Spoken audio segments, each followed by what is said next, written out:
এ ব্যাপারে মহানবী সাল্লাল্লাহু আলাইহি ওয়াসাল্লাম বলেছেন, সর্বশেষে যে ব্যক্তি জাহান্নাম থেকে বের হয়ে জান্নাতে প্রবেশ করবে তার সম্পর্কে অবশ্যই আমার জানা আছে। এক ব্যক্তি হামাগুড়ি দিয়ে বা বুকে ভর দিয়ে চলে জাহান্নাম থেকে বের হবে। তখন আল্লাহ তাআলা বলবেন, যাও জান্নাতে প্রবেশ করো।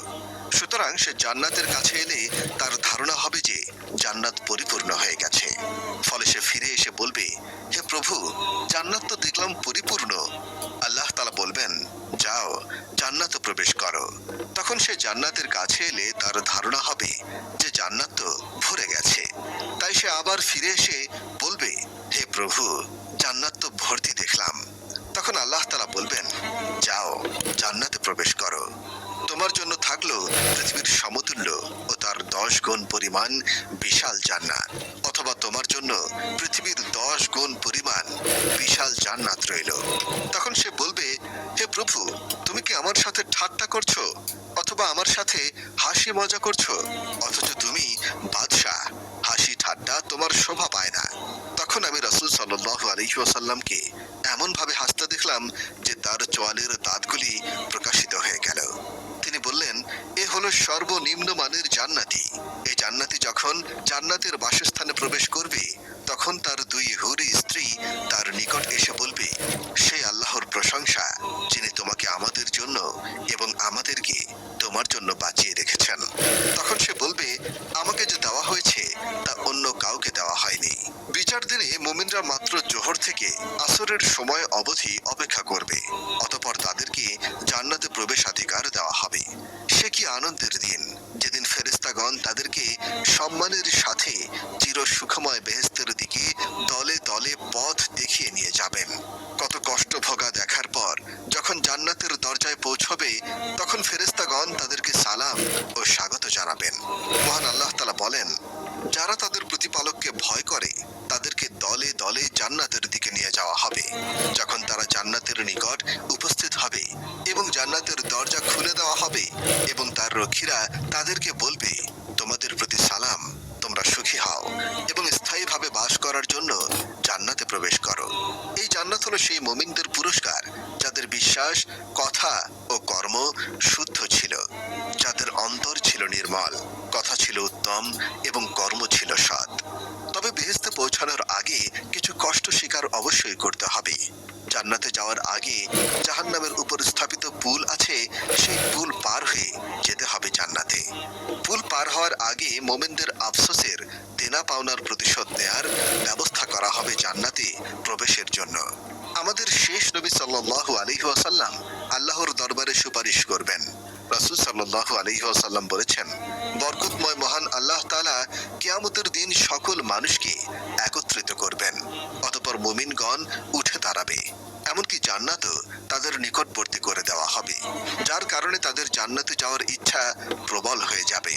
সুতরাং তারা আদম আলাইহিস সালামের নিকট আসবে, অতঃপর বলবে, হে আমাদের পিতা, আমাদের জন্য আল্লাহর কাছে জান্নাত খুলে দেওয়ার আবেদন করুন। তিনি বলবেন, তোমরা কি জানো না যে একমাত্র তোমাদের পিতার ভুলই তোমাদেরকে জান্নাত থেকে বহিষ্কার করেছে? সুতরাং আমি এর যোগ্য নই। তোমরা আমার ছেলে ইব্রাহিম আলাইহিস সালামের কাছে যাও। নবীজি সাল্লাল্লাহু আলাইহি ওয়াসাল্লাম বলেন, তারপর তারা ইব্রাহিম আলাইহিস সালামের নিকট যাবে। ইব্রাহিম আলাইহিস সালাম বলবেন, আমি এর উপযুক্ত নই। আমি আল্লাহর খলিল ছিলাম বটে, কিন্তু এত উচ্চ মর্যাদার অধিকারী নই। অতএব তোমরা মুসা আলাইহিস সালামের নিকট যাও, যার সঙ্গে আল্লাহ তাআলা সরাসরি কথা বলেছেন। ফলে তারা মুসার নিকট যাবে, কিন্তু তিনি বলবেন, আমি এর যোগ্য নই। তোমরা আল্লাহর কালেমা ও তার রূহ ঈসার নিকট যাও। কিন্তু ঈসা আলাইহিস সালাম বলবেন, আমি এর উপযুক্ত নই। অতঃপর তারা মুহাম্মদ সাল্লাল্লাহু আলাইহি ওয়াসাল্লামের নিকট আসবে। সুতরাং তিনি দাঁড়াবেন, অতঃপর তাকে দরজা খোলার অনুমতি দেওয়া হবে, আর আমানত ও আত্মীয়তার বন্ধনকে ছেড়ে দেওয়া হবে। সুতরাং উভয়ে পুলসিরাতের দুদিকে ডানে ও বামে দাঁড়িয়ে যাবে। অতঃপর তোমাদের প্রথম দল বিদ্যুৎ গতিতে অতি দ্রুত বেগে পুল পার হয়ে যাবে। আমি আবু হুরায়রা বললাম, আমার পিতা মাতা আপনার জন্য কোরবান হোক। বিদ্যুতের মতো গতিতে পার হওয়ার অর্থ কি? তিনি বললেন, তোমরা কি দেখোনি যে বিদ্যুৎ কিভাবে চোখের পলকে যায় আসে? অতঃপর দ্বিতীয় দল বাতাসের মতো গতিতে পার হবে। অতঃপর পরবর্তী দল পাখির মতো এবং মানুষের দৌড়ের মতো গতিতে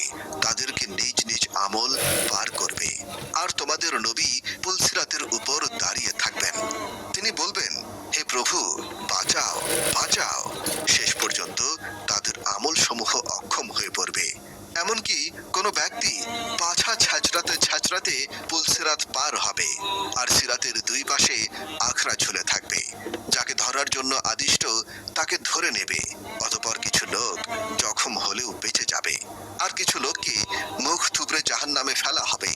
সেই সত্তার কসম যার হাতে আবু হুরায়রার প্রাণ আছে, নিশ্চয়ই জাহান্নামের গভীরতা 70 বছরের দূরত্বের পথ। মুসলিম। জান্নাতে সর্বপ্রথম যিনি প্রবেশাধিকার লাভ করবেন তিনি হলেন সর্বশ্রেষ্ঠ ও সর্বশেষ নবী মুহাম্মদ সাল্লাল্লাহু আলাইহি ওয়াসাল্লাম। আর উম্মত সমূহের মধ্যে সর্বপ্রথম জান্নাতে প্রবেশ করবেন তারই উম্মত। এ হলো মহান আল্লাহ কর্তৃক প্রদত্ত বিশেষ সম্মান। মহানবী সাল্লাল্লাহু আলাইহি ওয়াসাল্লাম বলেন, আমি সর্বপ্রথম জান্নাতের দরজায় করাঘাত করব। আমি জান্নাতে প্রথম সুপারিশকারী হব। তিনি আরো বলেন, আমি জান্নাতের নিকট এসে তার দরজা খুলতে বলবো। দারোয়ান ফেরেশতা বলবে, কে আপনি? আমি বলবো, মুহাম্মদ। দারোয়ান বলবেন, আমি আদিষ্ট হয়েছি যেন আপনার পূর্বে অন্য কারো জন্য দরজা না খোলা হয়। তিনি আরো বলবেন, আমরা দুনিয়ায় সর্বশেষে এসেছি, আখিরাতে সর্বপ্রথম কিয়ামতে উপস্থিত হব, আর আমরাই সর্বপ্রথম জান্নাতে প্রবেশ করব। এই উম্মতের মধ্যে সর্বপ্রথম যে দলটি জান্নাতে প্রবেশ করবে তা হলো মুহাজিরদের সর্বোত্তম একটি দল। মুহাজিরদের সর্বপ্রথম একটি দল জান্নাতে প্রবেশ করবে। তাদের চেহারা হবে পূর্ণিমার চাঁদের মতো উজ্জ্বল। যে দলের ঈমান হবে সর্বোচ্চ শিখরে, তাকওয়া ও পরহেজগারি হবে সবার শীর্ষে, এবং আমল হবে সবচেয়ে উত্তম। রাসূল সাল্লাল্লাহু আলাইহি ওয়াসাল্লাম বলেছেন, জান্নাতের প্রথম প্রবেশকারী দলটির আকৃতি পূর্ণিমা রাতের চাঁদের মতো হবে। অতঃপর তাদের পরবর্তী দলটি আকাশের সবচেয়ে উজ্জ্বল নক্ষত্রের ন্যায় জ্যোতির্ময় হবে। তারা জান্নাতে পেশাব করবে না, পায়খানা করবে না, থুথু ফেলবে না, নাক ঝাড়বে না। তাদের চিরুনি হবে স্বর্ণের, তাদের ঘাম হবে কস্তুরীর সুগন্ধময়, তাদের ধনুচিতে থাকবে সুগন্ধ কাঠ, তাদের স্ত্রী হবে আয়তলোচনা হুরগণ। তাদের সকলেই একটি মানব কাঠামো আদি পিতা আদমের আকৃতির হবে, যাদের উচ্চতা হবে 60 হাত পর্যন্ত। বুখারী, মুসলিম। অন্য এক বর্ণনায় আছে যে জান্নাতে তাদের পাত্র হবে স্বর্ণের, তাদের গায়ের ঘাম হবে কস্তুরীর ন্যায় সুগন্ধময়। তাদের প্রত্যেকের জন্য এমন দুজন স্ত্রী থাকবে যাদের সৌন্দর্যের দরুন মাংস ভেদ করে পায়ের নলার হাড়ের মজ্জা দেখা যাবে। তাদের মধ্যে কোনো মতভেদ থাকবে না, পারস্পরিক বিদ্বেষ থাকবে না। তাদের সকলের অন্তর একটি অন্তরের মতো হবে। তারা সকাল সন্ধ্যায় তাসবিহ পাঠে রত থাকবে। আল্লাহর রাসূল সাল্লাল্লাহু আলাইহি ওয়াসাল্লাম বলেন, আমার কাছে সকল উম্মত পেশ করা হলো। আমি দেখলাম কোন নবীর সাথে কতিপয় 3 থেকে 7 জন অনুসারী লোক রয়েছে, কোন নবীর সাথে 1 অথবা 2 জন লোক রয়েছে। কোন নবীকে দেখলাম তার সাথে কেউ নেই। ইতিমধ্যেই বিরাট একটি জামাত আমার সামনে পেশ করা হলো। আমি মনে করলাম এটি আমার উম্মত, কিন্তু আমাকে বলা হলো যে এটি হযরত মুসা আলাইহিস সালাম ও তার উম্মতের জামাত। কিন্তু আপনি অন্য দিগন্তে তাকান। অতঃপর তাকাতেই আরো একটি বিরাট জামাত দেখতে পেলাম। আমাকে বলা হলো যে এটি হলো আপনার উম্মত, আর তাদের সঙ্গে রয়েছে এমন 70,000 লোক যারা বিনা হিসেবেই জান্নাতে প্রবেশ করবে। এই কথা বলে তিনি উঠে নিজ বাসায় প্রবেশ করলেন। এদিকে লোকেরা ওই বেহেশতি লোকদের ব্যাপারে বিভিন্ন আলোচনা শুরু করে দিল, যারা বিনা হিসাবে বেহেশতে প্রবেশ করবে। কেউ কেউ বলল, সম্ভবত ওই লোকেরা হলো তারা যারা আল্লাহর রাসূল সাল্লাল্লাহু আলাইহি ওয়াসাল্লামের সাহাবা। কিছু লোক বলল, বরং সম্ভবত ওরা হলো তারা যারা ইসলামে জন্মগ্রহণ করেছে এবং আল্লাহর সাথে কাউকে শরীক করেনি। আরো অনেকে অনেক কিছু বলল। কিছুক্ষণ পর রাসূল সাল্লাল্লাহু আলাইহি ওয়াসাল্লাম তাদের নিকটে বের হয়ে এসে বললেন, তোমরা কি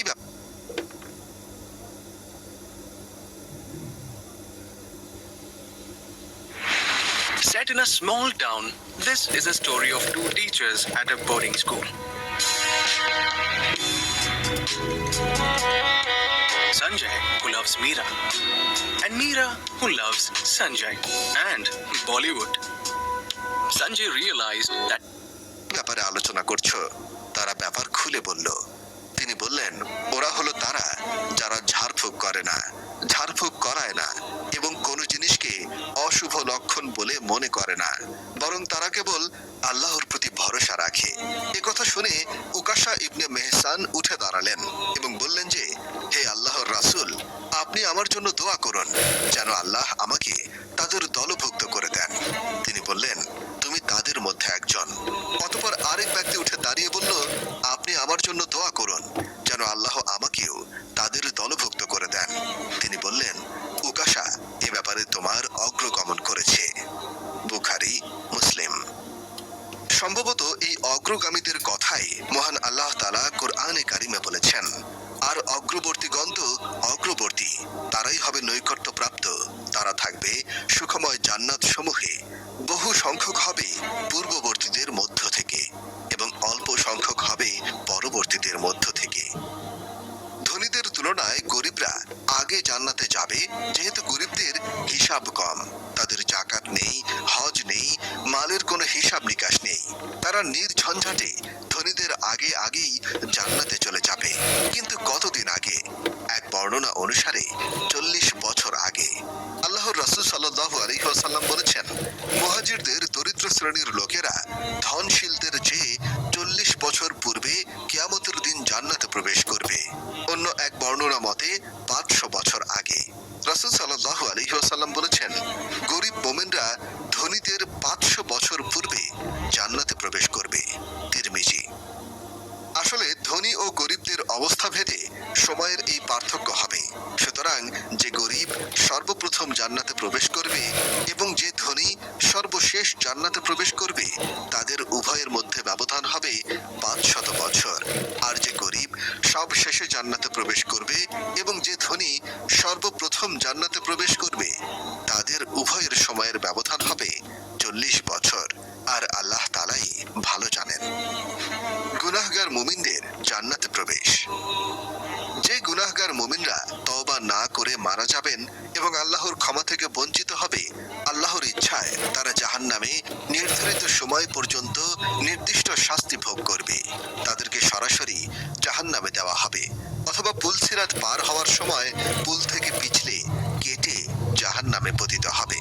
কেউ সুপারিশের ফলে, কেউ মহান আল্লাহ তাআলার দয়ায়, আবার কেউ শাস্তির মেয়াদ শেষ হলে জাহান্নাম থেকে মুক্তি পেয়ে তাওহীদের ফজিলতে জান্নাতের স্থান লাভ করবে। কিন্তু তাদের মধ্যে জাহান্নামের ছাপ থেকে যাবে এবং জান্নাতে তারা জাহান্নামী বলে পরিচিত থাকবে। বুখারী। মানুষের ইতিহাসের প্রথম পর্যায়ে আদি পিতা আদম আলাইহিস সালাম ও মাতা হাওয়া আলাইহিস সালামকে জান্নাতে রাখা হয়েছিল। মহান আল্লাহ তাআলা বলেন, আমি বললাম, হে আদম, তুমি তোমার স্ত্রী সহ বেহেশতে বসবাস করো এবং যা ইচ্ছা আহার করো, কিন্তু এই বৃক্ষের নিকটবর্তী হয়ো না, তাহলে তোমরা অনাচারীদের অন্তর্ভুক্ত হবে। কিন্তু শয়তানের প্রলোভনে পড়ে ও চক্রান্তে পড়ে আদম ও হাওয়া আলাইহিস সালাম আল্লাহর অবাধ্য হয়ে গেলেন। তারপর উভয়কে সেই সুখময় জান্নাত থেকে দুঃখময় এই মাটির ধরানামায় নামিয়ে দেওয়া হলো। মহান আল্লাহ তাআলা বলেন, আমি তো ইতিমধ্যে আদমের প্রতি নির্দেশ দান করেছিলাম, কিন্তু সে ভুলে গিয়েছিল। আমি তাকে দৃঢ় সংকল্প পাইনি। স্মরণ করো, যখন আমি ফেরেশতাগণকে বললাম, তোমরা আদমকে সিজদা করো, তখন ইবলিস ব্যতীত সকলেই সিজদা করলো। সে অমান্য করলো। অতঃপর আমি বললাম, হে আদম, এ তোমার ও তোমার স্ত্রীর শত্রু, সুতরাং সে যেন কিছুতেই তোমাদেরকে জান্নাত থেকে বের করে না দেয়। দিলে তোমরা কষ্ট পাবে। তোমাদের জন্য এটাই থাকলো যে তুমি জান্নাতে ক্ষুধার্ত হবে না এবং নগ্নও হবে না, সেখানে পিপাসার্ত হবে না এবং রৌদ্রক্লিষ্ট হবে না। অতঃপর শয়তান তাকে কুমন্ত্রণা দিল।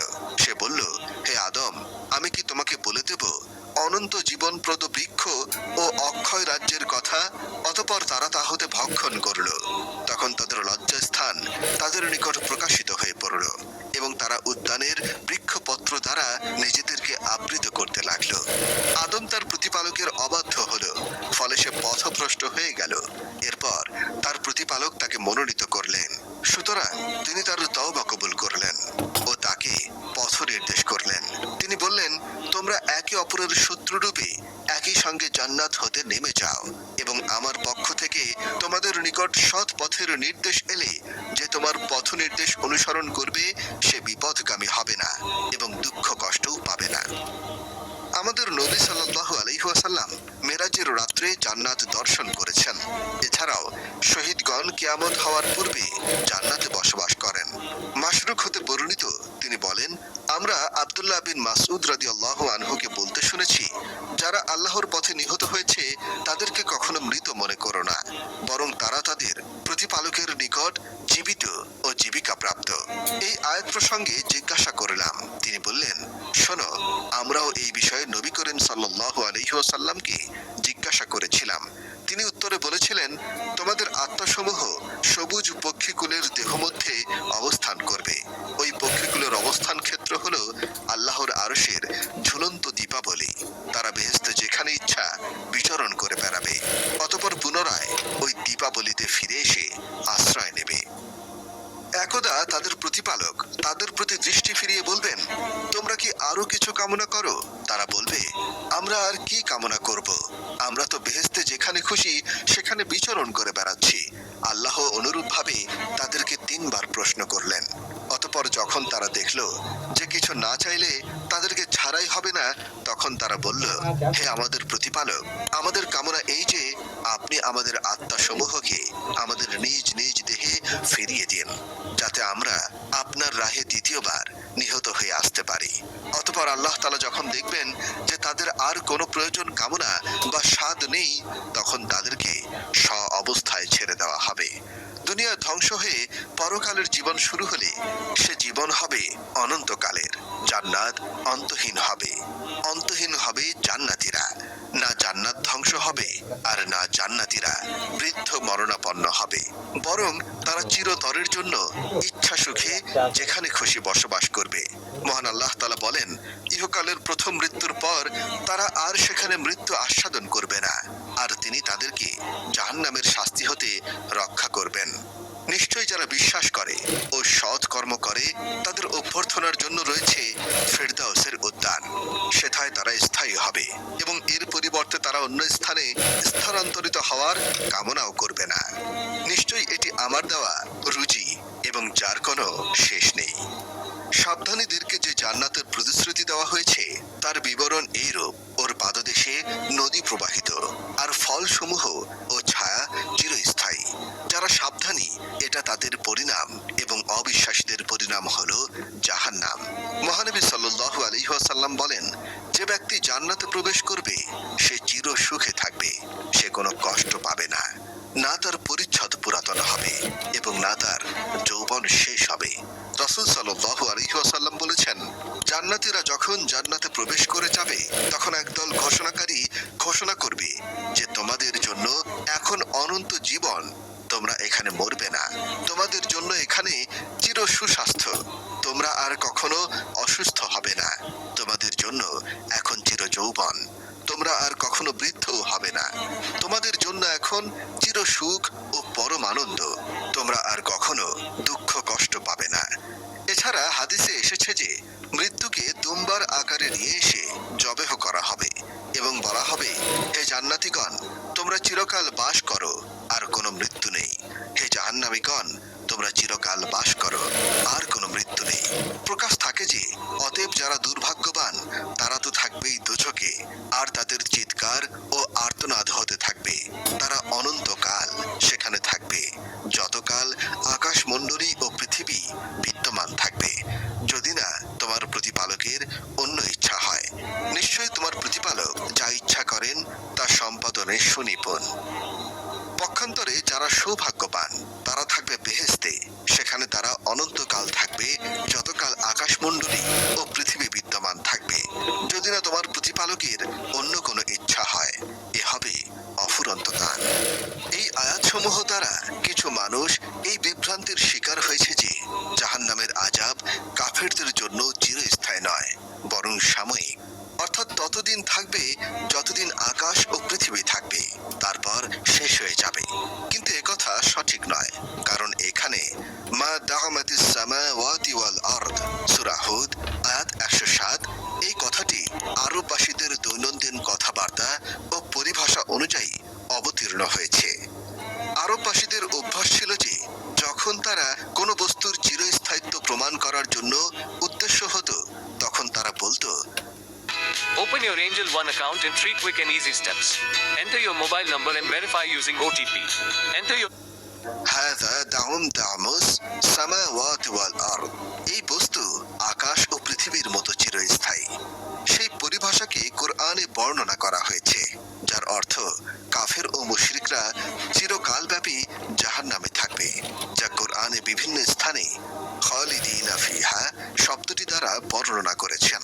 আর দ্বিতীয় এক অর্থ এও করা হয়েছে যে আকাশ ও পৃথিবী থেকে উদ্দেশ্য হলো জিন্স অর্থাৎ শ্রেণী, অর্থাৎ ইহলৌকিক আকাশ ও পৃথিবী যা ধ্বংস হয়ে যাবে, কিন্তু এছাড়া পরলৌকিক আকাশ ও পৃথিবী পৃথক হবে, যেমন কুরআনে তার পরিষ্কার বর্ণনা এসেছে। সূরা ইব্রাহিমের ৪৮ নম্বর আয়াতে বলা হয়েছে, যেদিন এই পৃথিবী পরিবর্তিত হয়ে অন্য পৃথিবী হবে এবং আকাশমণ্ডলীয়। আর পরলৌকিক উক্ত আকাশ ও পৃথিবী জান্নাত ও জাহান্নামের মতো চিরস্থায়ী হবে। এই আয়াতে সেই পরলৌকিক আকাশ পৃথিবীর কথা বলা হয়েছে, ইহলৌকিক আকাশ পৃথিবীর কথা নয়, যা ধ্বংস হয়ে যাবে। ইবনে কাসির। এই উভয় অর্থের যে কোনো অর্থ নেওয়া হলে আয়াতের উদ্দেশ্য পরিস্ফুটিত হয়ে যাবে এবং উপস্থাপিত সমস্যা দূর হয়ে যাবে।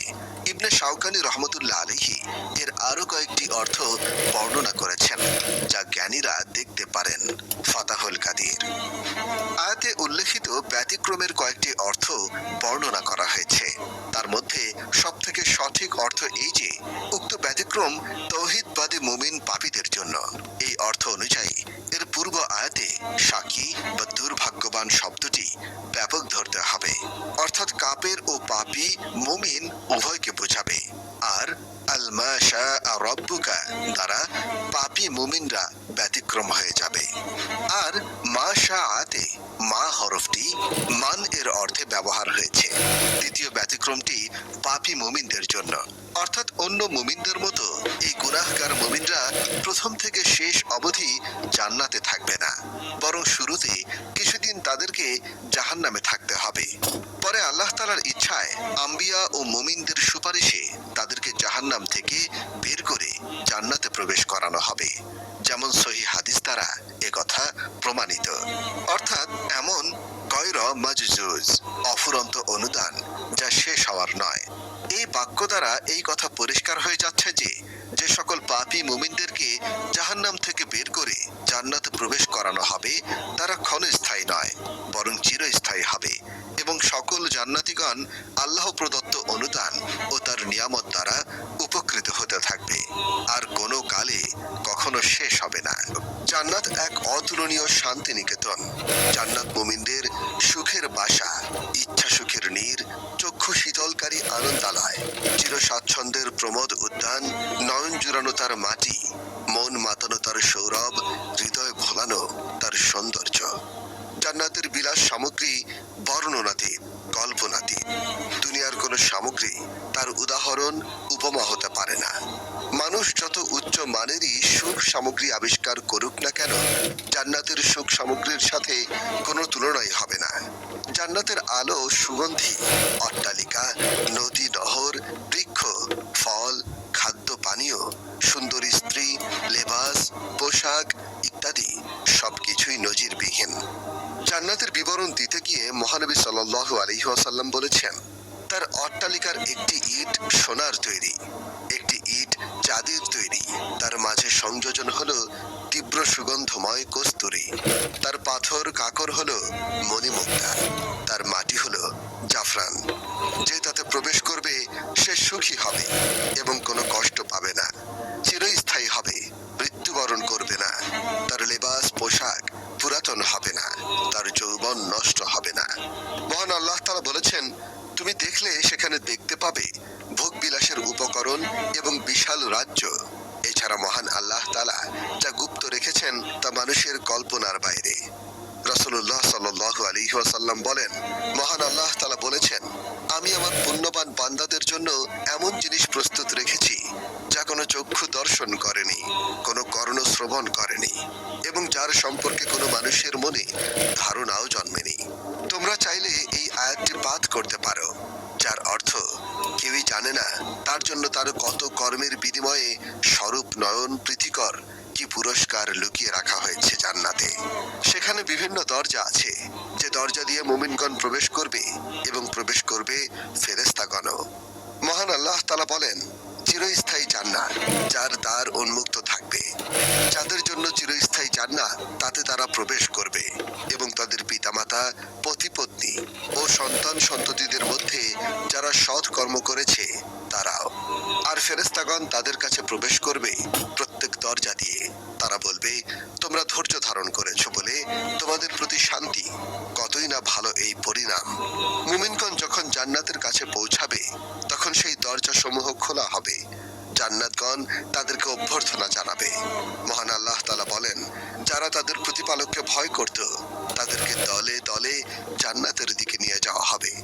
যখন তারা জান্নাতের নিকট উপস্থিত হবে এবং জান্নাতের দরজা খুলে দেওয়া হবে এবং তার রক্ষীরা তাদেরকে বলবেন, তোমাদের প্রতি সালাম, তোমরা সুখী হও এবং স্থায়ীভাবে বাস করো, জান্নাতে প্রবেশ করো। মহানবী সাল্লাল্লাহু আলাইহি ওয়াসাল্লাম জানিয়েছেন, জান্নাতের দরজাসমূহ প্রত্যেক বছর রমজান মাসে খুলে দেওয়া হয়। নবী করিম সাল্লাল্লাহু আলাইহি ওয়াসাল্লাম বলেছেন, মাহে রমজানের আগমন ঘটলে জান্নাতের দরজাসমূহ খুলে দেওয়া হয়, জাহান্নামের দরজাসমূহ বন্ধ করে দেওয়া হয় এবং শয়তানদেরকে শৃঙ্খলিত করা হয়। মহানবী সাল্লাল্লাহু আলাইহি ওয়াসাল্লাম বলেছেন, পরিপূর্ণরূপে ওযু করে যে ব্যক্তি এই দোয়া বলবে, আশহাদু আল্লা ইলাহা ইল্লাল্লাহু ওয়াহদাহু লা শারীকা লাহু ওয়া আশহাদু আন্না মুহাম্মাদান আবদুহু ওয়া রাসূলুহু, তার জন্য জান্নাতের 8টি দরজা খুলে দেওয়া হবে। যে দরজা দিয়ে ইচ্ছা তাতে প্রবেশ করবে। রাসূল সাল্লাল্লাহু আলাইহি ওয়াসাল্লাম বলেছেন, জান্নাতের 8টি দরজার মধ্যে এমন একটি দরজা আছে যার নাম হলো রাইয়ান। সেখান দিয়ে কেবল রোজাদারগণই কিয়ামতের দিনে প্রবেশ করবে, তাছাড়া আর কেউ সেদিক দিয়ে প্রবেশ করতে পারবে না। ঘোষণা করা হবে, রোজাদাররা কোথায়? তারা তখন দণ্ডায়মান হবে। ওই দরজা দিয়ে তারা জান্নাতে প্রবেশ করবে। তারপর তখন তাদের সর্বশেষ ব্যক্তি প্রবেশ করবে, তখন দরজাটি বন্ধ করে দেওয়া হবে আর সেখান দিয়ে অন্য কেউ প্রবেশ করতে পারবে না। তিনি বলেছেন, যে ব্যক্তি আল্লাহর রাস্তায় জোড়া বস্তু ব্যয় করে তাকে জান্নাতের দরজা সমূহ থেকে ডাকা হবে, হে আল্লাহর বান্দা, এই দরজাটি উত্তম, এদিক দিয়ে এসো। সুতরাং যে নামাজীদের দলভুক্ত হবে তাকে নামাজীর দরজা থেকে ডাকা হবে, আর